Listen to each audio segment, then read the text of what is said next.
mata duree isaa barbaadanii fi Waaqa malee lolatti hin bayni seerudha. Mo'icha akka argamu jechuudha. Waaqayyo malee lolatti hin bayin yookaan isa malee mana hin bayin doyirtuu lolaaf jettee gadi hin bayin jettaa seenaa macaafa seenaa baraa isa jalqabaa boqonnaa 14 lakkoofsa 8 kaafnee hamma dhumaatti inni jiru waan achitti ta'e keessaati gara jireenya keenya keessatti immoo finneetu ilaalla waan nu barbaachisu achirraati qoranna jechuudha. Maqaa gooftaa Yesuus Kiristoosiin nan dubbisa. 14:8 irraan kaasa. Daawit Filisxeemota mo'uu saa'e. Kanaaf seenaan barreeffame, seenaan caafame akka itti gargaaramuuf, akka itti irraa baruuf, waan tokko akka kana keessaa baruuf. Akkas jedha. Daawit guutummaa Israa'elitti dibamee moosifamuu isaa warri Filisxeem yommuu dhaga'an hundumti isaanii isa qabachuudhaaf ol hin ba'an. Daawit immoo kana dhaga'ee isaan loluudhaaf itti adeeme. Filisxeemonni dhufanii dachaa Refaayim keessa buufatanii rukuttaa hin jalqaban. Yommus Daawit warra Filisxeem kanatti duulu ati harka koo keessa isaan buuftaa jedhee Waaqayyoon hin gaafate. Waaqayyo immoo ani harka kee keessa isaan nan buusaatii itti duulii jedheen. Daawit namoota isaa wajjin gara Ba'aal Perezaamitti ol ba'e. Achitti Filisxeemota rukutee hin mo'e. Kanaafis Daawit akkuma bishaan manii isaa cabsee yaa'u akkasuma Waaqayyo harka kootiin diinota koo hin cabse jedhee kanarratti maqaan iddoo sanaa Ba'aal Peraziim jedhamee moggaafame. Warri Filisxeem yommus Waaqayyoonii tolfamoo isaanii achitti dhiisanii baqatan. Abboommii Daawitiinis Waaqayyooniin tolfamoon sun ibidda keessa buufamanii hin gubaman. Galanni Waaqayyoof haa ta'u. Amma waan gaafate qaba miti. Daawit waan gaafate qaba. Daawit waan itti dhufetu jira. Lakkoofsa 8 irraa akka agarrutti guutummaa Israa'el irratti dibamee moosifamuu isaa warra Filisxeem dhaga'an. Kanaaf yeroon kun yeroo gammachuuti. Yeroon kun yeroo inni dibamee mootii ta'ee guutummaa Israa'elitti mootii ta'ee yommuu ta'u jirutti diinni gadi ba'ee jechuudha. Diinni itti dhufe jechuudha. Kanaaf diinni yeroo inni gammachuurra jiru dhufuu danda'a jechuudha. Hin gaadha sababii ta'eef. Filisxeemiin fakkaatee itti dhufee Filisxeemonni yaa'anii dhufanidha. Kanaaf lolli banamuu isaatii lolatti dhufu kana of oolchuu hin danda'u. Kanaaf nama ogeessa ogummaa isaa kanaan agarra. Waan qabuun itti ba'an jenne, beekumsa qabuun itti ba'an jenne, loltoota qabuun itti ba'an jenne, hojiin isaa inni jalqabaa gara Waaqa isaatti galatu. Loluu harka koo keessa gashitaa, harka koo keessa buuftaa, boomsa naa laattaa, eeyyuun gaafate Waaqayyoon jechuudha. Waaqayyoon gaafate. Waaqayyos immoo yeroo deebisuu lakkoofsa 10 irratti ani harka kee keessa buuseeraatii itti duuli.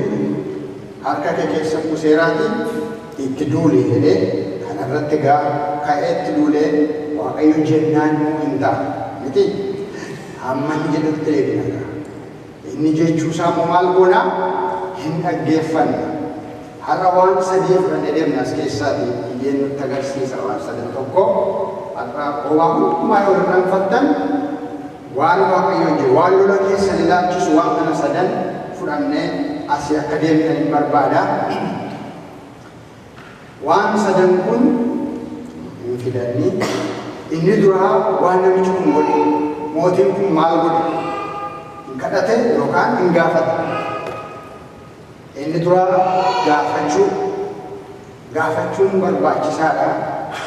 Gaafachuudhaan ta'a waan Waaqayyoo. Kanaaf inni harka maratee nu eega jechuudha. Waan baay'ee irratti gaafachuu keenya eega. Maaliif gaafadhaa isinii hin kennamu. Maatiyoos 7:7 iddoo baay'ee. Kanaaf namni kun gaafachuudhaan akka argamu nama hubate jechuudha. Itti dabalee ga'aa miti namni baay'een hin gaafata. Kan hin gaafannes jiru. Namoonni hin gaafannes jiru. Maaliif hin gaafatanii? Sababii maaliif hin gaafanne? Nuumni iyyuu taanaan takka hunduma isaan hin gaafanne.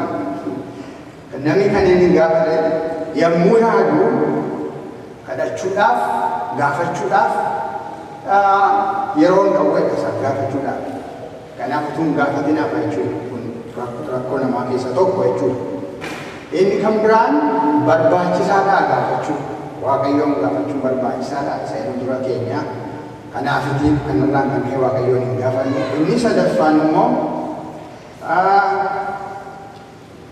we don't believe that. It makes any difference. Gaafanne ifnee wanti kun ta'aa jira.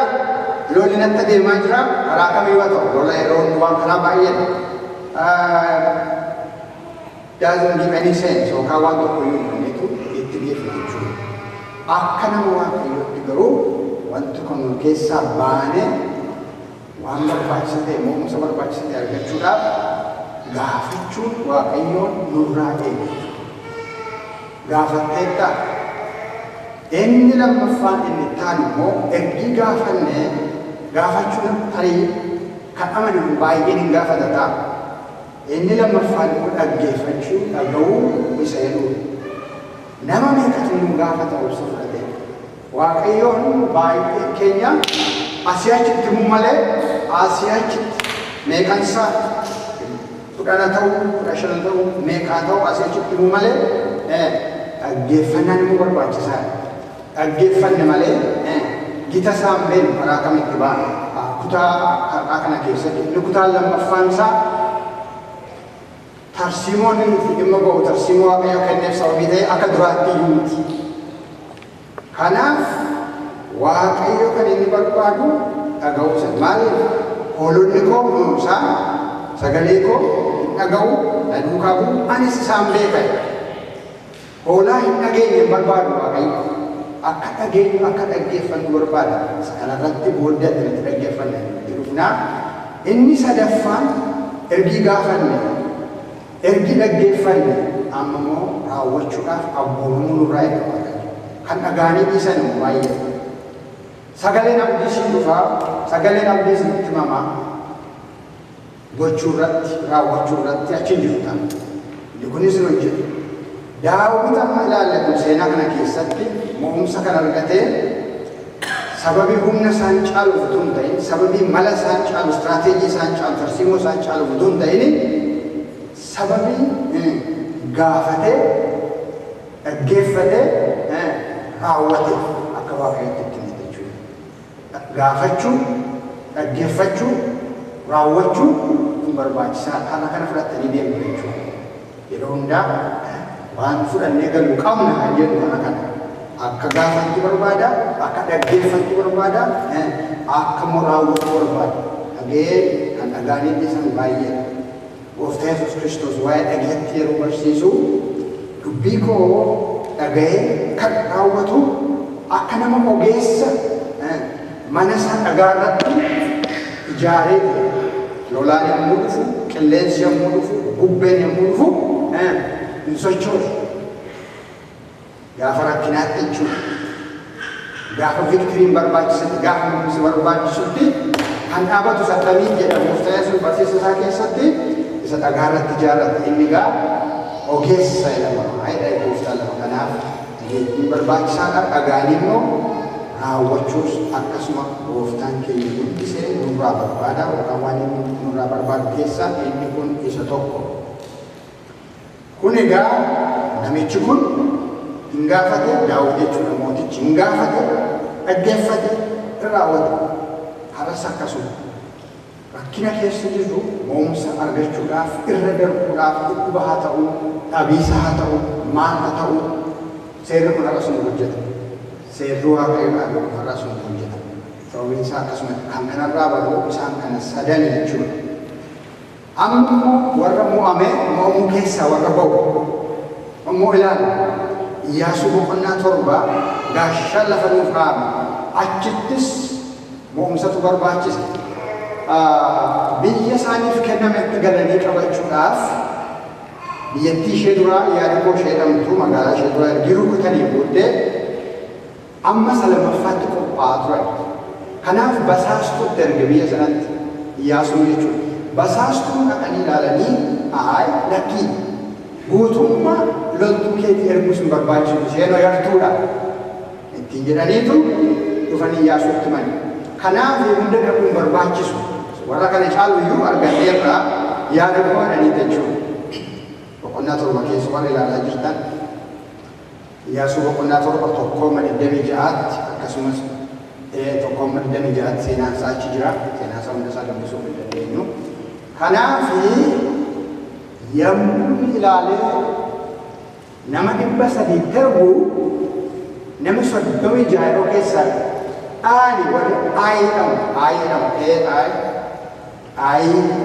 lama kaa'an kan keenyaatiin biyyatti biyya jedhamti gaafa 36 keessa rukutanii warri kaan miila kona baasanii of galagalanii jechuudha. Tuffatamtu sanatti amma gaawwan kun isaan baay'ee isaanii attamitti kun taa'e. Kanaaf Iyyaasuun ganamaa sana yemmuu galgalaatti fuula Waaqayyoo fuulduratti kufeetu maal godhaa warra kana sadan ol jechuudha. Gaafachuu, dhaggeeffachuu, raawwachuu gochuudhaaf jechuudha. Kanaaf dhaqee Waaqa isaa fuuldura saba isaa waame jechuudha. Maal gooftaa hamma ta'e naan dubbise natti tola. Iyyaasuu boqonnaa 7 akkaan cubbuu hojjechuu isaadha. Inni egaa guutummaadhumatti boqonnaa sana keessa kan jirudha. 1-15tti Israa'el mo'amuu isaaniitti lafa mo'amuutti egaa inni ammaa kun inni silaa mo'uudhaaf kan warra kun mo'amaniitu mo'umsa barbaada. Mo'amtee keessaa ba'uudhaaf yommuu jiran jechuudha. Israa'el mo'ameera. Maaliif? Yakka tokkotu jira. Yakka cubbuu tokkotu hojjetame. Yommuu biyya duraa qabatan sana keessaa biyya duraa sanaa hundumti isaanii akka balleeffamu. Namni isaa akka balleeffamu. Meeshaan gati jabeessi garuu mana Waaqayyootti akka galu himame. Mana Waaqayyootti akka galu isaa himame kana keessaatii namni maqaan isaa Aakaan jedhamu. Aakaan namni jedhamu kun gaafa dhaqee seenanii jedhanii uffata bayeessaa argee uffatee meetii in argatee dula warqee in argatee isa fidee dhufeetu wanni isaa keessaa jedha. Godoo isaa keessa godoo miti dunkaana yeroo isaan dhaqanii deemanii dunkaana sanas keessa dhokseetu taa'e jechuudha. Waan Waaqayyoon cigaasisu jechuudha. Mana Waaqayyoo tagalu inni kaan haballeeffamu kan jaarsaa ijoollee namaa waan achi balleessaa jedhama. Inni garuu isa kana keessa filatee dhufe. Kanaadhaan kan ta'e sabni Israa'el mo'ame isin gidduu rakkoon jira. Waan mana Waaqayyootti galuuf ture nama dhoksee jira. Kanaaf inni haa ba'uu jedhameetu Waaqayyoo yeroo itti dubbatu hin gaafate kun maaf ta'e jedhee gaafachaa ture Iyyaasuun. Kun maaf nurra ga'e? Maachi nu baafte ergee kana goote? Yoo laga Yordaanos sana maal ceesifte? Maa ceeree dhufna? Maqaan kee karaa kan biraa jechuudha. Lakkoofsa 24 lakkoofsa 9 dubbisame. Kana'aanonni warri biyyicha keessa jiraatan hundinuus kanan dhaga'u nu naannaanii lafarraa haxaanii nu balleessu. Egaa ati immoo ulfina maqaa keessa guddaatiif jettee maal gootanii jedheetu Waaqayyoon gaafata jechuudha. Maal isaa keessaa kadhannaa isaa keessa Waaqayyoon gaafata. Maqaa keessa guddaa maqaa Waaqayyoo guddaadha. Har'a faarsaa 8 dubbisitu boqonnaa 1ffaa irratti how majestic is your name. how excellent is your name, King James. Maqaa Waaqayyoo guddaadha. How majesty, oh Lord, our Lord. Waaqayyo Waaqa keenya maqaan kee hammam guddaadha. Yeroo faarfata Daawit kun jedhu. How majestic is your name, who have displayed your splendor above the heavens. Samaa irratti surra qabeessa ta'uu kee ni mul'ifte, maqaan kee hammam guddaadha. Kanaaf waa'ee maqaa isaatiis Iyyaasuun dubbate jechuudha. Egaa immoo ulfina maqaa keessa guddaatiif har'anii maqaa isaatiin eegamu galanni Waaqayyoo haa ta'u. Maqaa isaa waamnaan nuuf ta'a. Maqaa isaa waamnaan galagala. Maqaa isaa waamnaan geeddara. Maqaan isaa waa jijjiiru. Maqaan isaa humna qabeessa. Kanaaf maqaa keessa guddaatiin jettee maal goota? Isaan nuuf biyyaata qabu deemanii jedheetu dhiyeeffata. Mo'amanii mo'umsa keessa jiru garuu maal barbaadu? Mo'umsa barbaadu. Kanaaf egaa hin gaafate jechuudha. Inni hin gaafate. Inni maal godhee deebii Waaqayyoo immoo dhaggeeffate. Boqonnaa 7:10-15 hin dhaggeeffate isa Waaqayyootti immoo jechuudha. Achi darbee isaan ni jedhee raawwachuu isaan immoo 16-18 lakkoofsa 19 kana hin dubbata. Akka inni jedhetti, akka Waaqayyo jedhetti, akka Waaqayyo deebiseefitti immoo raawwachuu isaanii immoo hin agarra. Kanaafi achitti egaa namichi balleessaa qabu kana dura of keessaa baasa jedhamee qomoonsaa qomoo Yihuudaa keessa jedhamee akaakayyuusaa baabiliisaa lakkaa'amee dhufeetu Aakaan nama jedhamu kun nama warqichaate, nama albuudaa uffate, nama uffaticha dhosse dheetu lakkoofsa 19 irratti kan nan jaallaa yeroo kadhannaa keessatti ulfina Waaqayyoof kennuun barbaachisaadha. Afaan Ingiliffaa isaatiin beekaa. Akkasidha lakkoofsa 19. Iyyaasuun yommus Aakaaniin ilma koo Waaqayyo Gooftaa Israa'eliif ulfina kenne. Namni kun egaa nama Waaqa ta'e waaqessee jirudha. Waaqayyo Waaqa Israa'eliif ulfina kenne. When we adore God, Waaqayyo yeroo ol qabnu ulfina laannaa. Isa jajannus praise him, isa jajannus. Amma egaa mee wanta gootee kana anan dhoksini anatti himi jedhee isa booddee egaa itti himee balleessaa akka qabu dubbate akka hatame nama erganii manicha godoo isaatti nama ergan jechuudha. Iyyaasuun fa'aa yeroo dhaqan dudura warqee sanaa meetii sana uffata sana hin argamanii isa fidanii lafaa teessoo Waaqayyoo dunkaana Waaqayyoo yeroo dunkaanaan deeman taabotan jennu jechuudha. Fidanii achi gashanii waan namichi qabu ijoollee isaa haadha isaa hundumaa abiddaan gubanii jedha. Kanaaf egaa akkasittiin raawwate, akkasittiin isa booda mo'umsi ta'e. Amma egaa biyya Aayee sana dhaqanii mo'umsi hin ta'e. Sattaanatti sinnaku mo'umsi hin ta'e jechuudha. Kanaaf egaa mo'umsa kanatti deebi'ee argachuudhaaf iddoo kufan irraati deebisanii argachuudhaaf ammas gaafachuu, dhaggeeffachuu, raawwachuu guddisee barbaachisa jechuudha. Waaqayyoof galanna ta'u seenaan akkasii baay'ee kadhannaa jajjaboo Nehemiyaa boqonnaa 9, Izraa boqonnaa 9, Daani'eel boqonnaa 9 keessatti yoo agarre warra kana agarra. Wanti kun iddoo fudhata. Gaafachuu, dhaggeeffachuu, raawwachuu. Nehemiyaa 1 fi faarsaa 106 wanta akkasii keessatti agarra. Kanaaf gaafannaa, dhaggeeffannaa, gaafannaa, dhaggeeffannaa, raawwanna. Waaqayyo kana nurraatii eega jechuudha. Seenaa isaa isa lammaffaa keessatti waa'ee Daawititti immoo deebinaa. seenaa 14 sana jechuudha. Kutaa lama qaba. Kutaan jalqabaa tokkooti boqonnaa 14 seenaa isa jalqabaa boqonnaa 14 tokkooti hamma 12tti isa jalqabaati isa Daawit mari'atee ba'e diinni silaa hin ciisu ammoo lammaffaa dhufan warra Filisxeem diinni keenya hin ciisu lammaffaa amma lammaffaa dhufaatii isaanii jabaafatanii waan qaban hundumaatti baasanii qophaa'anii Daawit namicha jedhamu sana isa diibamee guutuu Israa'el irratti moofifame sana gadi buusuudhaaf ammas qophaa'anii dhufan. Kutata lammaffaa isaa jechuudha dafee dhaqaa. Lakkoofsa 13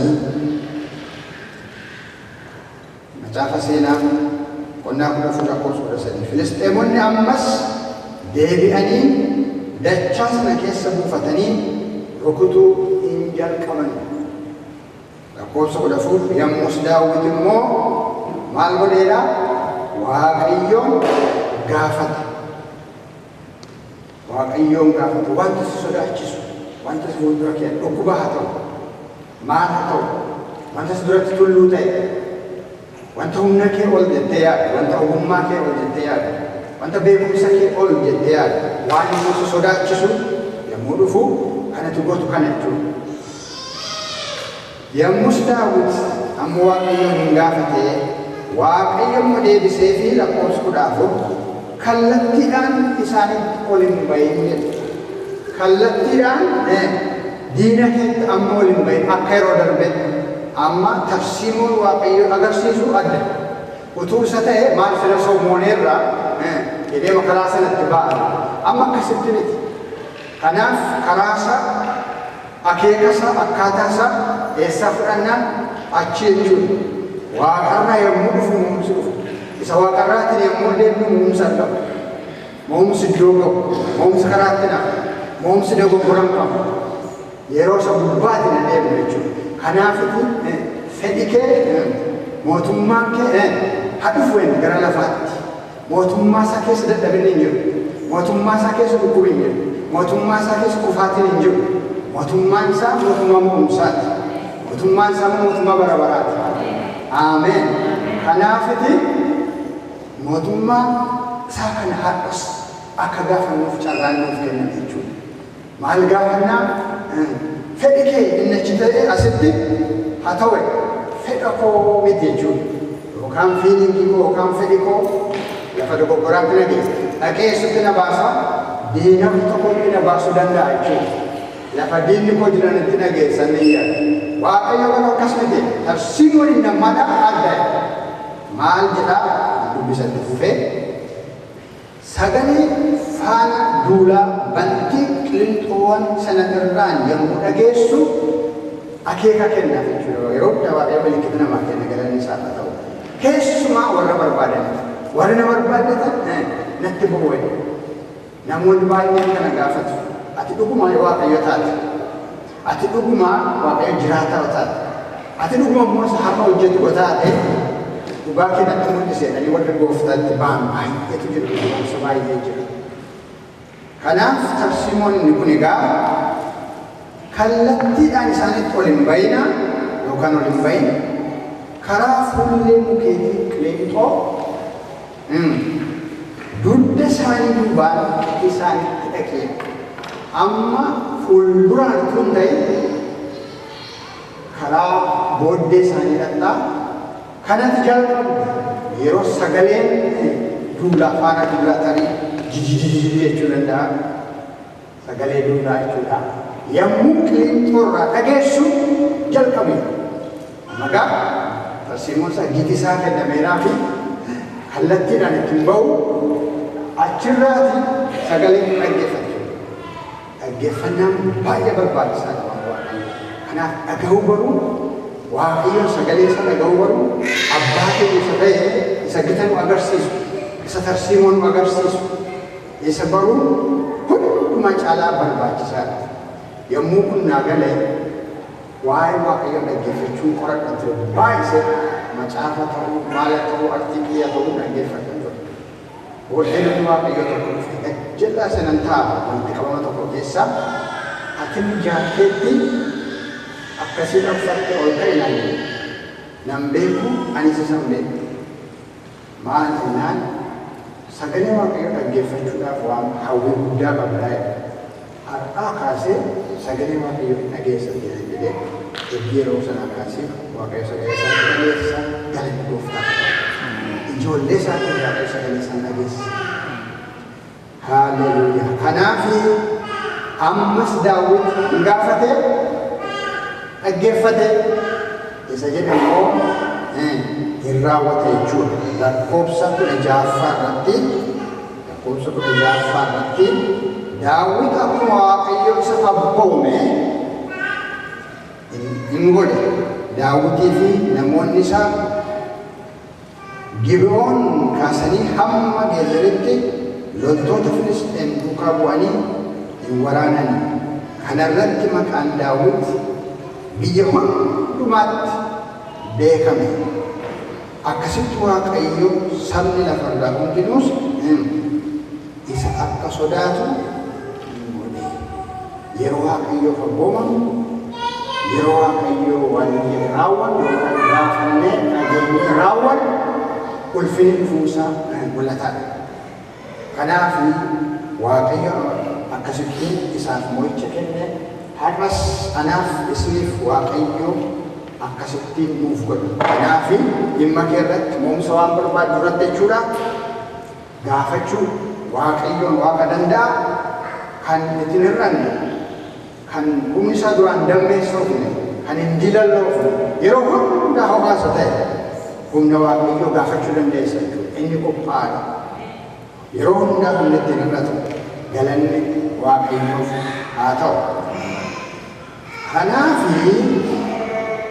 egaa inni lammaffaa kun inni dhaga'u kun irratti xinnoo ishee yeroo qabu keessa seennee dhaga'uudhaaf waaqayyoon dhaga'uudhaaf inni jalqabaa wanti nu goonu amanuu danda'uudha. You have to be able.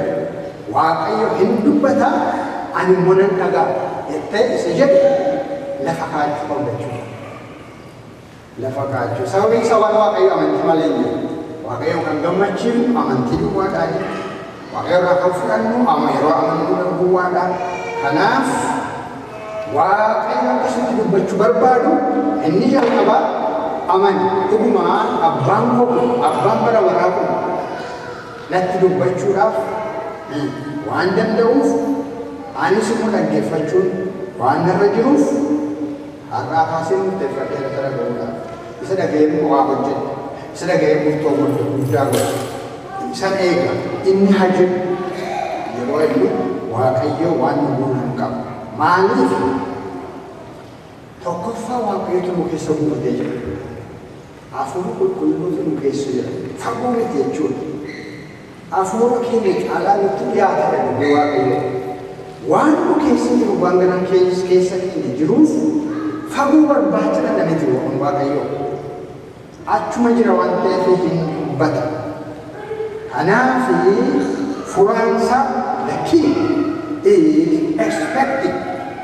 Eeguun hin taa'e yeroo eenyu waaqayyoon godha.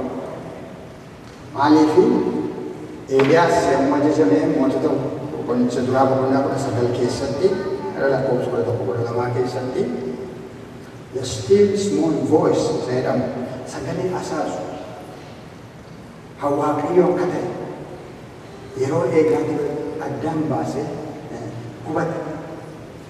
Abidda keessatti qaqawweessa keessatti turre. Kanaaf the still small voice sana dhaga'uudhaaf inni jalqabaa amanuu expect gochuudha. Maaliif eegu gochuudha. Faarsaa 5:3 irratti dubbisaa.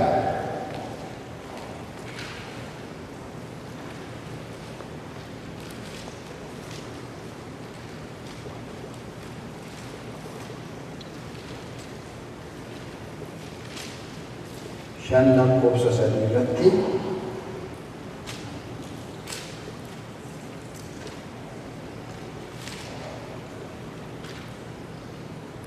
yaa Waaqayyo ganama sagaleen koo si biratti dhaga'ama ganama ofii koo siif nan qopheessa gara kees nan ilaala. I expect you.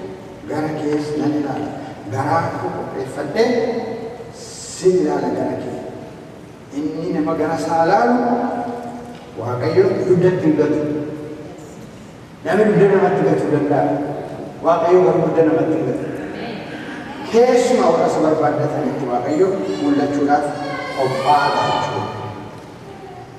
Egaatii hojiin hafuura qulqulluu keessaa yoo ilaalle Yohaannis boqonnaa 14 lakkoofsa 16 yookaan lakkoofsa 26 irratti isa nu gargaaru jedhamee lafa kaa'ame.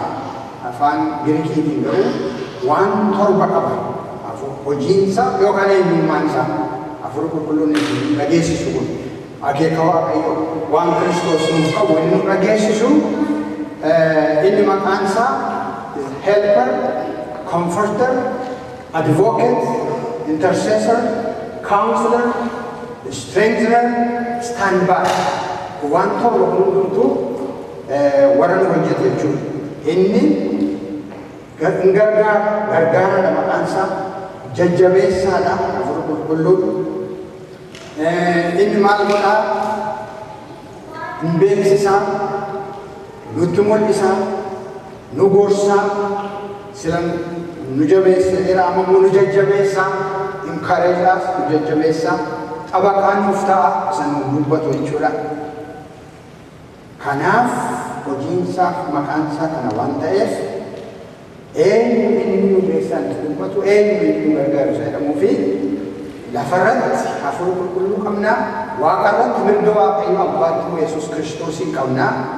We never be defeated. Warra lama kan qabu jechuudha. Waaqarraa Yesuus Kiristoos waa'ee keenya dubbata, our intercessor. Lafarratti immoo hafuura qulqulluu intercessorii keenya sun dubbatu ta'ee, looyerii keenya ta'ee, stand by ta'ee, yeroo rakkinaatti, yeroo mumsi barbaachisutti nutti dubbata jechuudha. Kanaaf dhaga'uudhaaf amanuu qaba, dhaga'uudhaaf expect gochuu qaba yookaan eeguu qaba yookaan eeggachuu qaba jechuudha. Inni guddaan na wajjin jira jechuudha. Kanaaf garaa koo keessatti, keessa koo keessatti the still small voice sagaleen asaasu sun kan Waaqayyo suni hin dhufaa hin shaakalla jechuudha. Isa tokko dogoggoruu dandeenya sammuu isa miti fiilingii makkooti moo yaaduu makkooti moo jechuu dandeenya. Utuma inni adda ba'a clear yommuu shaakala. Kanaaf we learn the fine arts of listening. Dhaggeeffachuudhaaf isa keessa shaakalla jechuudha. Shaakaluutu nurra jechuudha. It's a skill that we can learn. Inni akkuma sanaanii baramu jechuudha. Waaqayyoon dhaggeeffachuun. We train ourselves. We train our spiritual our spirit. Kanaaf dhaga'uudhaaf akkasitti of qopheessinaa namni gurra qabu kana dhaga'uudha Gooftaa Yesuus Kiristoos barsiisa isaa keessatti. Kanaaf Solomoon namichi ogummaadhaan beekamaa jedhama suni yaada hubatu naaf kenne jechuun understanding heart jedhetu gaafata ture. Understanding kun yookaan hubachuun kun afaan warra Ibraayistii sanatti shuma seeruu SHAMA shuma jechuun afaan Amaariffaatti shuma dhagaye isa jechuuti. Kanaaf dhaga'uun hubachuudha jechuudha. Hubachuu fida. Kanaaf isaan egaa Waaqayyo garaa hubatu akkanaaf kennuuf kadhadha jechuudha. Akka dhaamsi sana biraan dabarre, akka akeeki sana biraan dabarre, akka waan sana biraan dabarre, waan isaatiin akka hin deddeebi'u. Maaliif lafarraa jirutti namni amanee fiilingiin geggeeffamu waan kan biraan hin geggeeffamu. Maaliif malee hafuura isaatiin warri geggeeffaman isaan dhugumaan ijoollee Waaqayyooti. Isaan dhaga'ee geggeeffamuun ijoollee Waaqayyoo godhu. Karaa kan biraan immoo jechuudha. Kanaaf dhaggeeffanna. Inni kan biraan kan gochuu nurra jiru dhaga'uudhaa fi dhaggeeffachuudhaa fi we have to fellowship more with the Holy Spirit. Tokkummaa hafuura qulqulluu wajjin qabnu itti fufnee shaakaluu qabna jechuudha. More time walii wajjin jechuudha. Inni kan biraan dogoggorarraa akka eegamnuuf sagalee isaatiif dubbinsaa walii wajjin deemuu sababii jiruu fi aliifi dubbii isaa keessatti fi hafuura isaatii wanta garaagaraa waan hin hojjenne Waaqayyo waan wal duukaa deemu malee waan hin hojjenneef dubbii Waaqayyoo baruu dubbii Waaqayyootti qabamanii jiraachuun immoo ammas dogoggora isa dhageenyu irraatii akka eegamu nu godhe jechuudha. Waan tokko dhufee hafuura akkasiitu jedhame kan ittiin addaan baafannu lafaan qophee qabna jechuudha dubbii Waaqayyoo. Inni dhaga'e kun inni natti dubbatame kun Waaqayyoo miti yaada koo keessaa ka'e yaada koo keessaa hin kaane. Kan nuyi ittiin mirkaneeffannu dubbii isaatiin jechuudha. Kanaaf dubbiin isaa kun akka raawwadhaa dura Timootiyoos keessaa waa'ee dubbii isaatii dubbisaa. Garuu Timootiyoos boqonnaa 3 isa lammaffaa boqonnaa 3 lakkoofsa 16-17 caaffanni qulqullaa'aan hundinuu gaggeessaa hafuura Waaqayyootiin caafame. Harki namaa barreessu malee harki namaa caafu malee namoonni baay'een warri shakkii keessa jiran warri gooftaa hin beekne yeroo hundaa maal jedhu maal namatu barreesse miti jedhu. Namni haa barreessu iyyuu malee gaggeessaa hafuura qulqulluutiin barreeffame hafuura.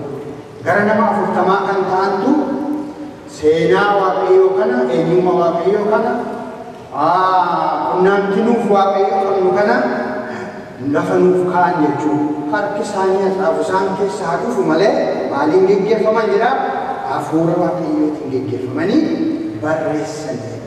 Kanaaf geggeessaan isaa achi dhufe. Caaffanni qulqullaa'aan hundinuu geggeessaa hafuura Waaqayyootiin caafame. Barsiisuuf, balleessaa hubachiisuuf, qajeelchuuf, qajeelummaattis leenjisuuf dhimma baasaa. 17 dabalaa namni Waaqayyoo waa gochuuf kan danda'e hojii gaarii hundumaafis kan qophaa'e akka ta'u hin godha. Maaltu dubbiin geggeessaa hafuura Waaqayyootiin harka keenya galee. Kanaaf dubbii isaa hafuura isaatiin gargaaramneetu Waaqayyoon dhaggeeffanna jechuudha. Waaqayyoon dhaggeeffachuun hin caalu. Dubartii maqaan ishee Jennifer jedhamtu tokkotu jirti. Jennifer kun baay'ee diraagii nama fudhattu baay'ee waan akkasii warra gurgurtu keessa turte achitii gaaf tokko balleessaa ishee utuu hin ta'in waan kan biraa sobaan waaqatti ba'ameetu hidhamte. Gaafa hidhamtu mana hidhaa keessatti wangeela argatte dubbii Waaqayyoo argatte jechuudha. Dubbii Waaqayyoo hin qajeelchaa humna qabeessaa jiraataadhaa barri ittiin darbu akka dubbii isaa yeroo anatu jedhamati. Kanaaf Jenniferii gaafa gooftaa fudhattu sagalee Waaqayyoo akka dhaga'an barsiifamte. Kanaaf utuu mana hidhaa keessa teessu guyyaa 40 mana hidhaa keessaa baatatte jedhamte. Kiraayimii isheen ittiin kasasamtee achi seente waggaa 5 ol isheessise. Garuu isheen sababii sana dhageesseef sababii gooftaatti immoo reefu waan agartee hin beekne shaakala agartee hin beekne keessa waan galteef guyyaa 40tti baata seename isheen labsii godhatteetu nama dhufuutti guyyaa 40tti baa'aa. Garuu namni ishee baasu hojii ishee kan ittiin jedhame waan isheen irra jiru waan ishee baasisu. Haa ta'u malee isheen dhageesse jechuudha. Hin turre inni gooftaa fudhatte garuu dhageeffachuu batte. Anaan sagaleen tokko dhufee guyyaa 40tti as keessaa baataatti isa fudhattee himuutti kaa'ate jechuudha. Jennifer gaafa guyyaa 40 sababiin isaa kan hin beekamne inni murtee godhu sababii hin beekne keessaa baatee har'a addunyaarra deemteetu tajaajilti gara biyya 12 deemti Jennifer kuni. Akkasittiin gooftaa barattee hamma har'aatti waa'ee gooftaa dhaggeeffachuudhaan yeroo sanaa kaaftee duukaa jirti yeroo sana kaasee mo'umsa kottan baay'ee galanni Waaqayyoo haa ta'u. Kanaaf egaa gabaabsuudhaaf asuma irratti jechuudhaan firoottan koo har'as waan fudhattanii deemtan waan Waaqayyoo jechuudhaan warra kana sadan gaafachuu namni Waaqayyoon gaafachuu qaba. Namni Waaqayyoo immoo dhaggeeffachuu qaba. dhaggeeffachuudhaaf namoonni baay'een yoo waan baay'eeffan as ta'aniitu Finfinneetti profeet abalu yookaan nabii abalu yookaan waan akkasii waan keessa jiru natti yakki lookaalii wayii lookaaliin jaalladha. Mi'a tokko nan argee Niw Yoorkii yookaan Chikaagoodhaa ajajee fiduun Atlaantaa keessa jiraate dhaqee ilaalee gaggalagashee ilaalee asuma bitadha malee isa hin beekne sana achi gaafachuu nan barbaachisu. Inni isatti dhiyaate inni isheetti dhiyaate sun anatti sababii dhiyaanne hin jiru. Inni isheetti dubbate inni isatti dubbatu sababii innatti dubbachuu hin jiru. Kanaaf dhaggeeffannaa keenya shaakallaa gooftaan nu gargaara. Ameen.